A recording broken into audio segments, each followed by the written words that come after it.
ابن بطوطہ اپنے سفرنامے میں بنگال کی سیاحت کے متعلق لکھتا ہے: بنگال میں گرانی کے زمانے میں 1 روپے کا 3 من چاول فروخت ہوتا تھا۔ روئی کا کپڑا 1 روپے میں 30 گز تک تھا۔ ایک خاندان عزت کے ساتھ 5 روپے ماہوار میں بسر کر سکتا تھا۔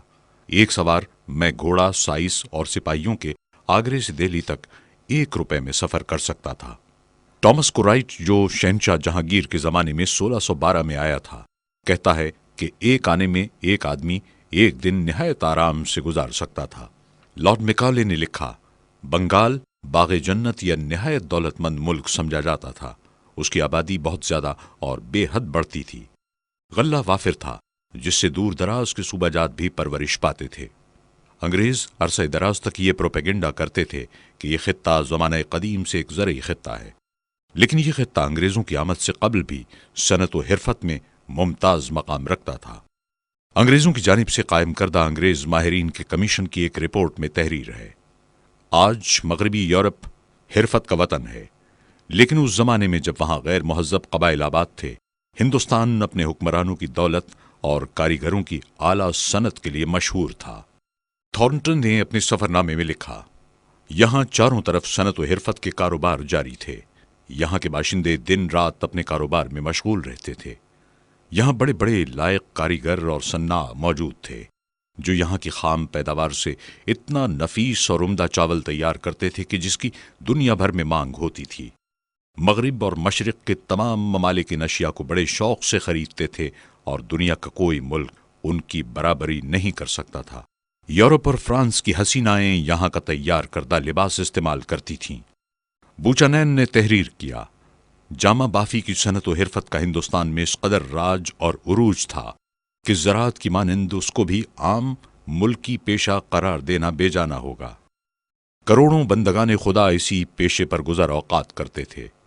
ادنا سے لے کر اعلیٰ سے اعلیٰ قسم کی روئی اور ریشم کا کپڑا یہاں پر بکثرت تیار ہوتا تھا اور مقامی استعمال کے علاوہ دور دراز ممالک تک جاتا تھا۔ ہندوستانی ململ، اطلس، کمخاب، جامہ دار، چکن اور چھینٹ نفاست و خوبی میں اب تک ضرب المثل اور زمازد ہیں۔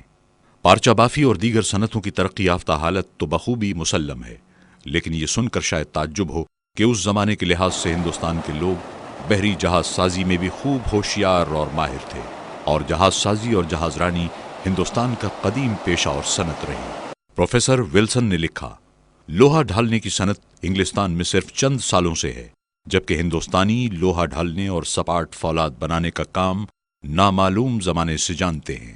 1670 میں ایک انگریز نے ایسٹ انڈیا کمپنی کے ڈائریکٹر کو لکھا: پرانے اور بہترین قسم کے ساگوان یہاں بکثرت موجود ہیں۔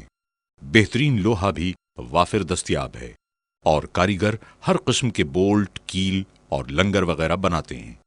یہاں کے لوہے کو بڑی مہارت سے تیار کر کے مضبوط جہاز تیار کیے جاتے ہیں۔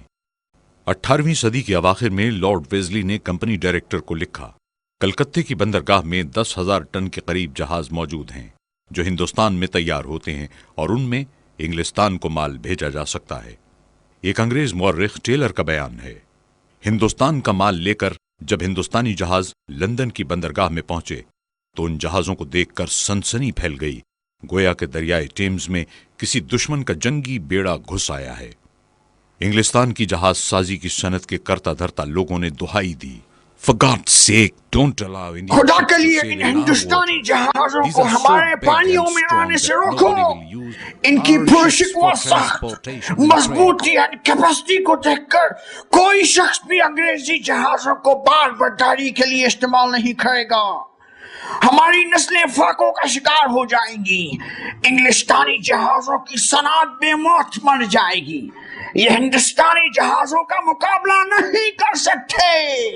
اور پھر حکم شاہی کے مطابق ہندوستانی جہازوں سے بار برداری کو روک دیا گیا۔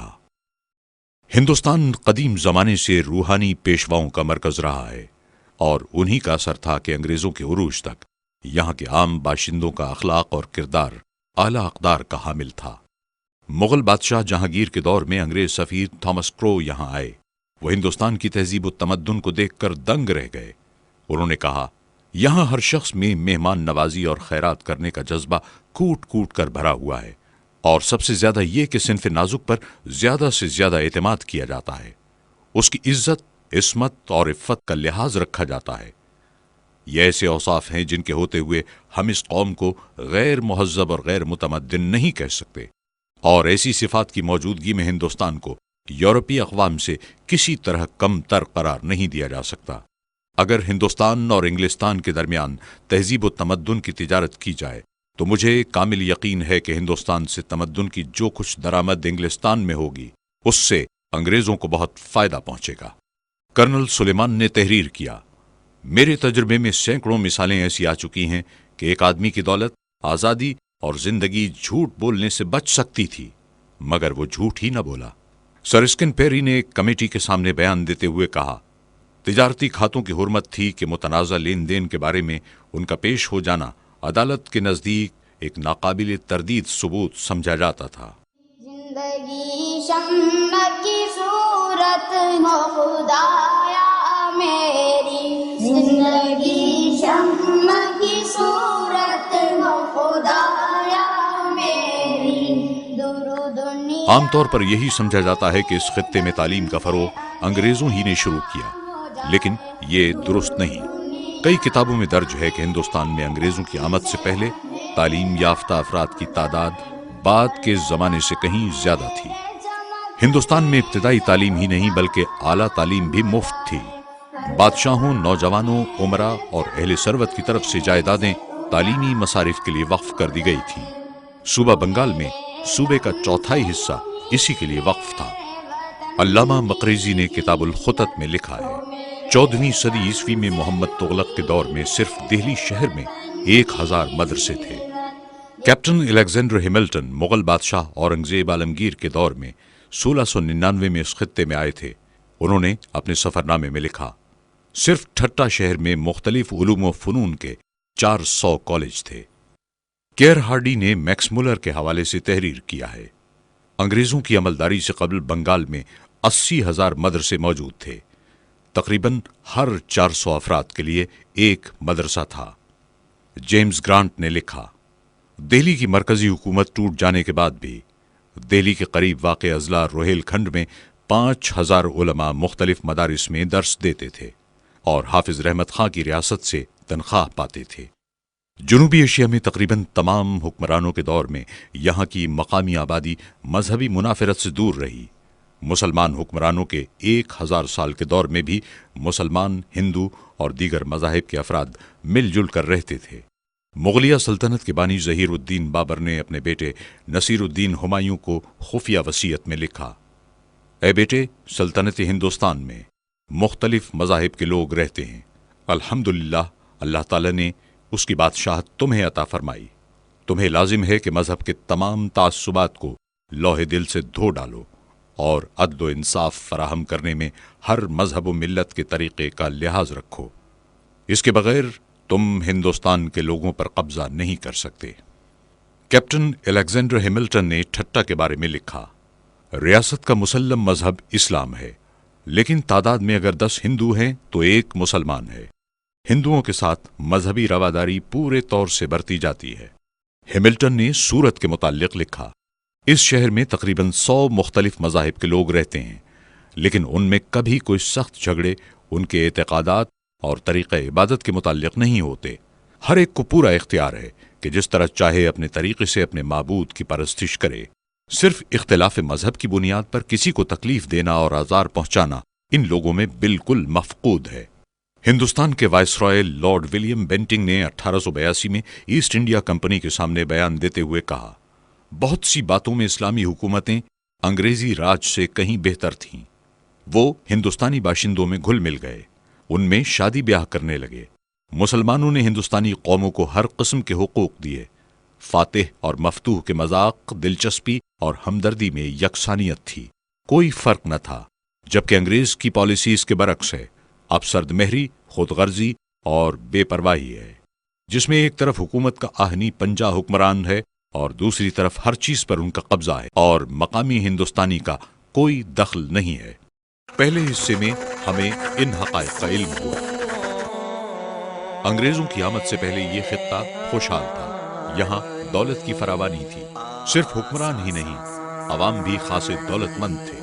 دنیا کے کئی فاتحین بادشاہوں اور خود انگریزوں نے دولت اور وسائل کے سبب اس خطے کا رخ کیا۔ یہ خطہ اپنی زرعی پیداوار کے لیے پوری دنیا میں مشہور تھا۔ یہاں کے لوگ قحط اور کال کے الفاظ سے ناآشنا تھے۔ خود انگریز مورخین کے مطابق یہ خطہ صنعت و حرفت میں اس دور کی ترقی یافتہ یورپین اقوام سے کسی طرح کم نہیں تھا۔ ہندوستان کی بحری جہاز سازی کی صنعت انتہائی عروج پر تھی۔ یہاں کے باشندوں کا اخلاق و کردار پوری دنیا کے لیے مثال تھا۔ اس خطے میں جگہ جگہ تعلیمی ادارے موجود تھے جہاں عام تعلیم ہی نہیں بلکہ اعلیٰ تعلیم بھی مفت دی جاتی تھی۔ یہاں کے باشندے مختلف مذاہب سے تعلق رکھنے کے باوجود امن و چین سے رہتے تھے۔ انگریزی عروج اور اقتدار سے پہلے یہ ملک نہایت ارزاں اور سستا تھا۔ اس میں اناج اور تمام ضروریات زندگی بالخصوص خورد و نوش کی اشیاء کی نہایت سے زیادہ کثرت اور ارزانی تھی۔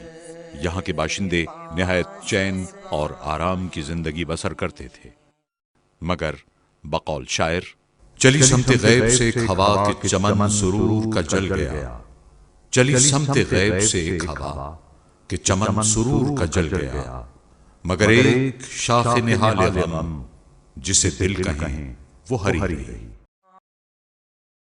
دوسرے حصے میں آپ جانیں گے بر صغیر میں انگریزوں کی آمد کا پس منظر۔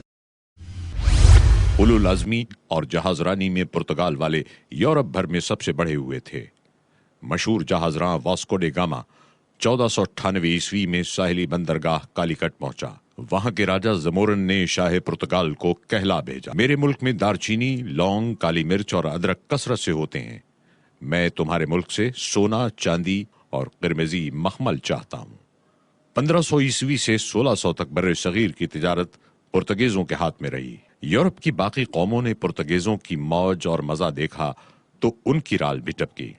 پس ہالینڈ، انگلستان، فرانس، ڈنمارک، جرمنی اور سویڈن کے تاجروں نے اپنے جہاز بھیجنا شروع کیے، مگر کچھ کامیابی ہوئی تو صرف ہالینڈ، انگلستان اور فرانس والوں کو۔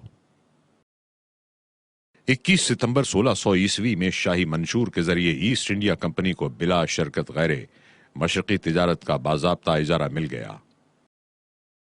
انگریزوں نے 1612 عیسوی میں پہلے مغربی ساحل کے شہر سورت میں کاروبار شروع کیا۔ یہ بادشاہ جہانگیر کا زمانہ تھا۔ کمپنی نے جن رعایات کی بارگاہ سلطانی میں استدعا کی وہ بخوشی عطا کی گئیں۔ 1616 میں کمپنی نے مشرقی ساحل سولی پٹم میں کارخانہ کھولا۔ 1640 میں مدراس کے راجہ سے زمین حاصل کر کے قلعہ تعمیر کرایا۔ 1634 میں بادشاہ شاہجہاں سے بنگال میں تجارت کی اجازت حاصل کی۔ 1640 عیسوی میں ہگلی کے مقام پر کارخانہ قائم ہوا جو 1690 میں کلکتہ منتقل ہوا اور اسی کے باعث موجودہ ممبئی آباد ہوا۔ اس طرح بر صغیر کی تینوں بندرگاہیں کلکتہ، ممبئی اور مدراس ایسٹ انڈیا کمپنی کے ہاتھ میں آ گئی۔